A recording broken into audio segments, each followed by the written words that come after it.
সুরক্ষা নিয়ে আমরা খুব চিন্তিত। তৃণমূল কংগ্রেসের আমলে যা কিছু হতে পারে, অভিষেক বন্দ্যোপাধ্যায় ওনাকে মারিয়েও দিতে পারেন। আমি বলছি, পরিষ্কার বলছি, ইন ফ্রন্ট অফ ক্যামেরা বলছি, অভিষেক বন্দ্যোপাধ্যায় ওনার প্রতিবেশীর সাথে কি ধরনের আচরণ করতে পারেন আপনাদের সকলের আইডিয়া আছে, আমারও সকলের আইডিয়া আছে।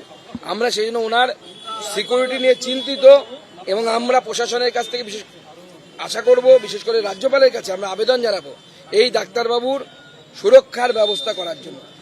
ডিজিকে বলে এই ডাক্তারবাবুর জন্য সুরক্ষার ব্যবস্থা করা হয়।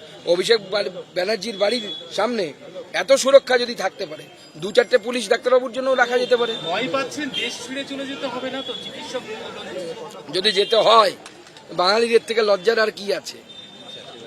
বাঙালি তখন দেখতে পাচ্ছে বাংলাদেশি নাগরিকদেরকেও ভারতে টেনে এনে আনছেন মমতা বন্দ্যোপাধ্যায় ভোট ব্যাংকের জন্য।